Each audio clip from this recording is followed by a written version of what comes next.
Hello everyone, welcome back to wisdom crafts. आज हम class 11th के next topic that is elastic collision in two dimension को करने जा रहे हैं। आज हम इसमें देखेंगे कि हमारे पास क्या एक्सप्रेशंस आ रहे हैं। अगर मैं आपको बता दूं तो लास्ट क्लास में हमने वन डायमेंशन, परफेक्टली इलास्टिक, ये सब क्वेश्चंस और ये सब एक्सप्रेशंस हमने पिछली क्लास में कर ली हैं। आई होप आपने वो वीडियोस नहीं देखी हैं।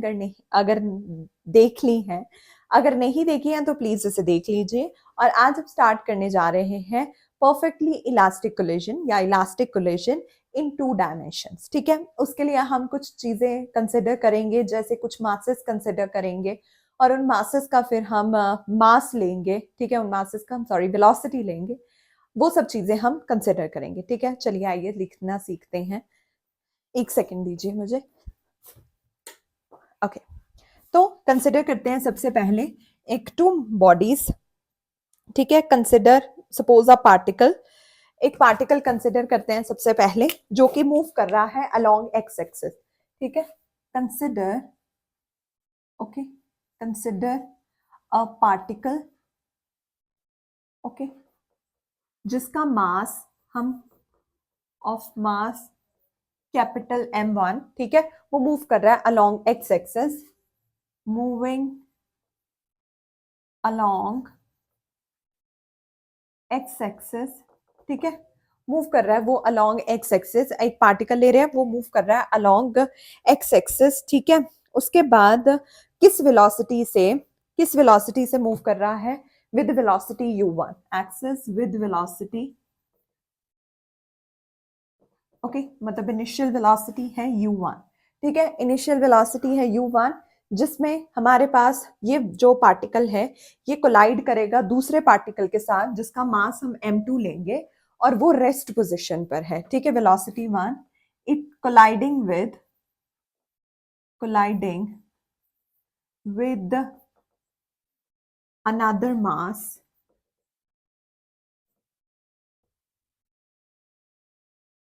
m2, okay, which is at rest position. ठीक है, जो कि हमारे पास रेस्ट पोजीशन पर है। ठीक है, हमने दो पार्टिकल ले लिए। एक का हमने वेलोसिटी u1 ले लिया और दूसरे को हमें m2 ले लिया है। ठीक है, जो रेस्ट पोजीशन पर है। ठीक है, अब आफ्टर द कोलिजन, ठीक है, अब दोनों मान लो कि आपस में दोनों कोलाइड हो गए। तो जब आपस में दोनों कोलाइड हो गए तब वो किस वेलोसिटी से मूव कर रहे हैं? ठीक है, वो हम लिखेंगे after collision, after collision, okay, both the particles moves with, okay, velocities v1 and v2, okay, v1 and v2, और वो मेकिंग कुछ एंगल भी बना रहे होंगे। v1 and v2 making an angle. ठीक है, दो एंगल ले लेते हैं, θ1 एंड θ2। ठीक है, θ1 एंड θ2 आफ्टर कोलिजन वो मूव कर रहे हैं विद कुछ velocity same, that is v1 and v2, और एंगल बना रहे हैं θ1 एंड θ2। ठीक है, तो वो कैसे बना रहे थे? मतलब कि वो एक्स एक्सेस पे बना रहे थे। ठीक है, ये तो हमने लिखा नहीं, ऊपर लिख दिया with x axis, okay, with x axis. अब देखो, ये हमारे पास एक मास था, ठीक है, और यहां पर एक दूसरा मास था। ओके, अब ये यहां पर मूव कर रहा था, फिर ये यहां पर आके कोलाइड कर गया। ठीक है, ये यहां पर आके कोलाइड कर लिया। मैंने बहुत अनइवन सा बना दिया है, मैं दोबारा बनाती हूँ। ओके, देखो, अब दो मासेस हैं मेरे पास यहां, ठीक है, और ये मैं बना देती हूँ, नहीं यार, नीचे बनाती हूँ थोड़ा, तो फिर उसमें एरोज भी बनाने हैं ना। तो ये रहा एक मास और ये रहा दूसरा मास। ठीक है, ये दोनों मूव कर रहे थे, फिर ये यहाँ जाके कोलाइड कर गए। ठीक है, ये फर्स्ट वाले का जो मास है वो m1 है, दूसरे वाले का जो मास है वो m2 है। ठीक है, m2 है, और इसका मास m1 है और इसका मास m2 है, ठीक है। और ये x एक्सिस के अलोंग मूव कर रहे थे, ठीक है। और ये एंगल बना रहे हैं, ठीक है, θ1 यहाँ θ2, ठीक है। और ये हमारे पास, मैं ऐसे बना देती हूँ, ये हमारे पास y डायरेक्शन, ठीक है। ये है हमारे पास y एक्सिस, ठीक है, y एक्सिस। ओके जी, जब ये दोनों कोलाइड कर गए आपस में, तो आपको पता है कि ये दोनों मासेस कहाँ गए। मान लो कि जब वो दोनों आपस में ये कोलाइड ही कर गए तो एक इधर चला गया, मान लो कि m1 हमारे पास इधर आ गया और m2 हमारे पास इधर आ गया, m1 ये आ गया और m2 ये आ गया। ये मैं आफ्टर कोलिजन की बात कर रही हूँ, जब दोनों आपस में टकराए तो एक किस डायरेक्शन में एक दूसरी डायरेक्शन में, तो ये दोनों ऐसे चले गए, ठीक है। अब देखो, जब हमने वहां पर लिखा आफ्टर कोलिजन, मैंने आपको बोला था कि ये दोनों किस वेलोसिटी से मूव कर रहे हैं, v1 और v2 से मूव कर रहे हैं, राइट। अब v1 v2 से मूव कर रहे हैं तो मेरे पास ऑब्वियसली कि जब मैं इधर की बात कर रही हूँ, ये सब इसका बात कर रही हूँ मैं, एक मिनट में रेड मार्कर ले लेती हूँ, ठीक है। ये मैंने लिया, ये इस वेलोसिटी से मूव कर रहे थे, मतलब ये v1 था मेरे पास, ठीक है, ये v1 था। अब ये यहाँ पर एक एंगल बनाएंगे थीटा, ठीक है। ये हमारे पास y डायरेक्शन, ठीक है, ये हमारे पास y डायरेक्शन आ गई और ये हमारे पास x डायरेक्शन, ठीक है। अब जब हमारे पास थीटा है तो ये जो थीटा है ये किसी कंपोनेंट्स में रिजॉल्व होगा। हम करते हैं ना कि थीटा होता है तो वो हमारे पास m cos थीटा और m sin थीटा में रिजॉल्व हो जाता है। यहाँ पर भी हम कुछ ऐसा ही करेंगे। जो अब यहाँ पर हमारे पास थीटा है, ठीक है, वो दो चीजें, दो कंपोनेंट्स में रिजॉल्व हो जाएगा। यहाँ पर आ जाएगा हमारे पास v1 cos थीटा और यहाँ पर हमारे पास आ जाएगा v2, sorry not v2, it's v1 sin theta, ठीक है, v1 cos थीटा और इधर v2, sorry v1 sin theta, ठीक है। अब नीचे जब है वही सेम बात यहाँ पर भी, ठीक है, यहाँ पर भी। अब यहाँ पर हमारे पास आ जाएगा ऐसे, ये आ गया हमारे पास, थीटा बना दिया, ठीक है। अब यहाँ पर क्या आ जाएगा हमारे पास, v2 sin थीटा, यहाँ पर v2 sin थीटा, ठीक है, और v1 sin थीटा, ठीक है, ओके। यहाँ पर भी आ जाएगा v1, यहाँ पर यार मैं तभी बोलूँ मैंने कुछ गलत नहीं, ये भी v2 ही आएगा, शॉर्ट सा लग रहा था। क्या कर रहे हैं, यहाँ पर कॉस आएगा, ठीक है, और इधर आ जाएगा नीचे साइन, ठीक है, गलती से लिख दिया था मैंने, हाँ, ठीक है। अब देखो ये आ गया हमारे पास। और अब चलो आफ्टर कोलिजन, अब हम क्या करेंगे, हमारे पास दो कंपोनेंट्स आ गए, ठीक है। आफ्टर कोलिजन, आफ्टर कोलिजन्स,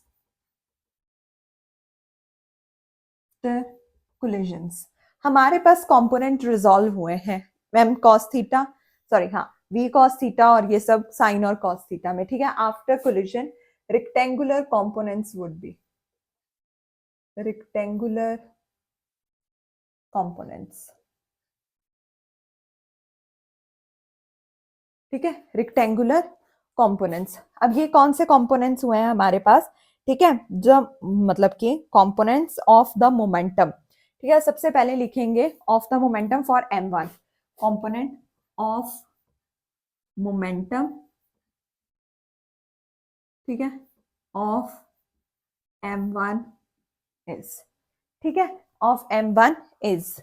अब उसके बाद सबसे पहले है m1 v1 cos theta 1 along positive x direction, ठीक है। सबसे पहले है m1 v1 sin थीटा, ठीक है, m1 v1 sin theta along, यार cos थीटा, सॉरी बोल sin थीटा, सोच sin cos थीटा रही हूँ, लिख sin थीटा रही हूँ, cos थीटा, ठीक है, 1 along पॉजिटिव x डायरेक्शन, ठीक है जी।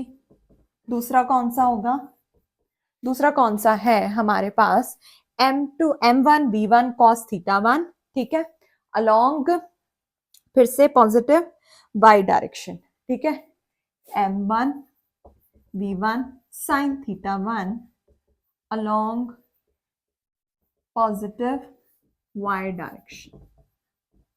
ठीक है, ये आ गया हमारे पास दूसरा। ठीक है, ये आ गया दोनों y और पॉजिटिव y और नेगेटिव, मतलब दोनों पॉजिटिव x डायरेक्शन और पॉजिटिव y डायरेक्शन पे हमारे पास आ गए। ठीक है, सेम अब यही m2 के लिए करेंगे। तो m2 के लिए क्या करेंगे, सेम फॉर m2 ऑल्सो।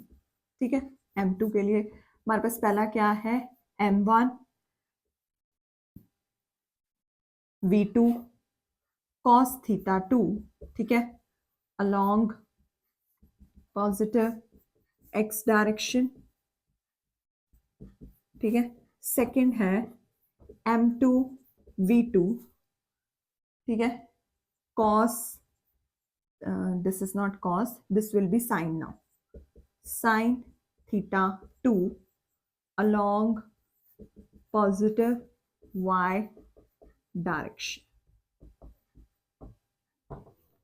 ठीक है, ये आगे दोनों। अब हम क्या लगाएंगे, अब हमने दोनों लिखी है, अब हम कंजर्वेशन, प्रिंसिपल ऑफ कंजर्वेशन लगाएंगे। ठीक है, अलोंग एक्स डायरेक्शन पे लगाएंगे। ठीक है, अलोंग किस पे लगाएंगे, एक्स डायरेक्शन। सो अब क्या करेंगे, सबसे पहले अप्लाई करेंगे principle of conservation of momentum along X direction. Okay, principle of conservation along X direction. ठीक है, अलोंग एक्स डायरेक्शन, तो वहां पे क्या आएगा, m1 u1 इज इक्वल। ठीक है, सबसे पहले m1 u1 is equals to m1 v1 cos theta 1 plus m2 v2 cos theta 2। ठीक है, m1 u1 m1 v1 cos theta 1 plus m2 v2 cos theta 2। ठीक है, यहां तक आ गया आपको समझ में, ये आ गया अलोंग एक्स डायरेक्शन। सेम हम अब वाई डायरेक्शन पर लगाएंगे। ठीक है, ये था अलोंग एक्स डायरेक्शन, अब along Y direction. Y direction पे क्या आएगा, लेफ्ट हैंड साइड 0 आ जाएगी। राइट, लेफ्ट हैंड साइड हमारे पास 0 आ जाएगी। उसके बाद उधर क्या आएगा, m1 v1 sine theta 1 minus m2 v2 sine theta 2। m1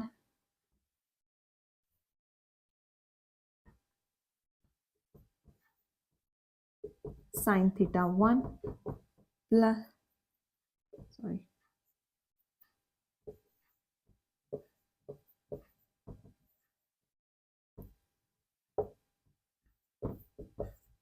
ठीक लिखा मैंने, ये कुछ गलती कर दी मैंने। m1 v1 sine theta 1, O sine theta 1 आना है ना उधर, और m2 v2 साइन थीटा 2 ही आएगा। Sine theta 1 m2 v2 sine theta. ठीक है, साइन थीटा 2 के लिए चल रहे हैं ना, मतलब साइन थीटा के लिए चल रहे हैं अलोंग वाई एक्सिस, तो ये आएगा हमारे पास। अब ऐसे ही हम काइनेटिक एनर्जी के लिए भी लिख लेंगे। काइनेटिक एनर्जी हमें पता है कि काइनेटिक एनर्जी कंजर्व होती है इलास्टिक कोलिजन में। ठीक है, तो वहां पर हम क्या लिख लेंगे, हमें पता है काइनेटिक एनर्जी कंजर्व होती है। We know kinetic energy is conserved in, किसमें, इलास्टिक कोलिजन में, इन इलास्टिक कोलिजन।